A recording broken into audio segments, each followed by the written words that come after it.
Dr. Sonia, come into the debate here. My point is, we are all very happy to be choosing these individuals who go to Parliament to be determining how much taxes should be paid, whether we are happy or not. That's a different point. The moment it comes to morality, we say politicians better stay out. Well, what I find fascinating about this debate is that we only look at morality from a sexual perspective.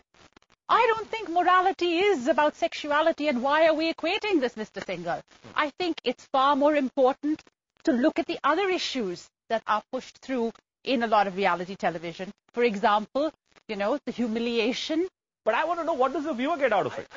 What is entertainment? The viewer is entertained, one, and I think voyeuristic pleasure. Sadistic pleasure. No, I wouldn't call it sadistic, but I think there is absolutely voyeuristic pleasure.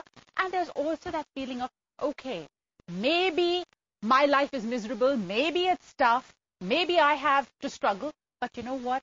That celebrity up there, that millionaire down there, they're struggling. So what does it mean? Does it mean that it's a great equator in some ways? Should this be the kind of role models which should be offered to the people at large? Is that what you're suggesting? No, absolutely not. You're putting words in my mouth. I am saying that for an audience who is looking at this for entertainment, which they are, there is that sort of feeling of gotcha. There is the you're not so much better than why don't I put this to the audience? You want to make a quick point about whether this qualifies as entertainment. Did you feel embarrassed? Did you feel shocked? Or did you feel entertained when you were watching Sach Ka Saamna? It's a bit of shock because the questions that were asked in the program were crossing the limit of certain decency and even sometimes vulgarity. Do you turn it off because you are embarrassed? I turn it off. Yes. Presently, I'm not watching. Presently, I'm not at all watching that particular serial. Watch that episode. You did continue watching that episode till the end. Let's see a show of hands. So if you did, then that's your right. Because India is a democracy, you cannot have. You switched off. Nobody is forcing you to watch.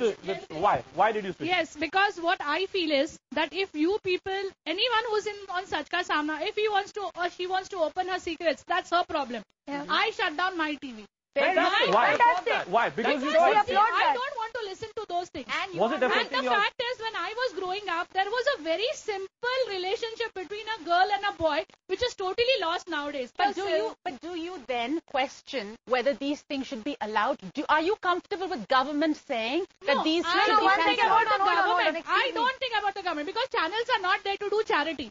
They will do it because they want to earn money. And you can vote with your feet. Contestants are there to earn money. One question for ma'am. Nobody earned money, You ma'am. are watching this program alone by yourself, you would have watched it, or you would have a problem with the kids. Sometimes you can watch things alone and then don't have a problem. But if you got mother... I watched even the Moment of Truth when it was on channel. I shut it off after a few questions. The same thing. Why was it? What was bothering you when you were watching that? Because did you feel that your children will get affected with that? Yes, it was. You feel the younger generation will get adversely affected by what all these contestants go on? No, one second. It is total how we were brought up in the society. The decency factor does come in. Okay, fair enough. How many of you actually switched off your TV sets when you heard a Vinod Kambli or an Urvashi or any other participant, talking about their innermost secrets, talking about things which actually don't affect you and me, but qualify as entertainment? In the name of decency, will they show anything what they want? Tomorrow, will they cross the limit of vulgarity? I felt like switching it off because I felt it is shocking, and I felt that such questions should not be asked to the participant because it is very humiliating and embarrassing. That's the point that you were making, Kiron Kher. She made that point, but actually I feel that humiliation and the pain is unbearable. Like when you ask Vinod Kambli, has he ever asked anyone to abort? In fact, I didn't find Urvashi's segment that disturbing as everybody else did. But it is, when you ask a man, ask a man in front of his wife, have you ever felt like cheating on her?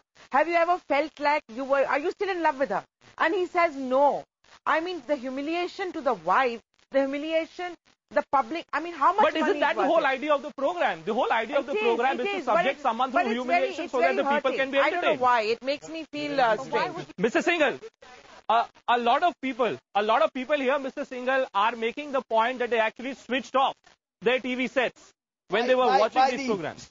When they were fighting and killing each other, that was medieval age. Today they are bruising the souls of those who are participating. We are running back to the medieval age and calling ourselves progressive. What is all this? We are bruising the souls of the participants. It doesn't matter if they were volunteers. In due respect to everybody's opinions over here, that okay, such shows leave a certain impression on people.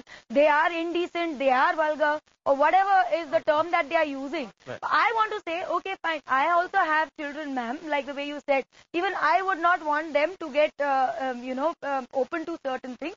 But the whole day, our same TV channels, news channels, all the possible channels run condom ads which are not even worth looking at. They do not provide awareness to any one of us. Yeah. Has anyone ever objected to that? What? It looks like they're selling ice creams with women licking on ice creams and everything. How come nobody has ever raised an issue on that? Okay. I think we will take a break at this stage because Urvashi has actually led us to the next talking point of the program. That has the time come then for somebody, whether it's a government body, whether it's a private body, an independent body, how do you regulate television? Is it possible in this country to regulate the kind of content that's being put on television? Answer that on the other side of the break.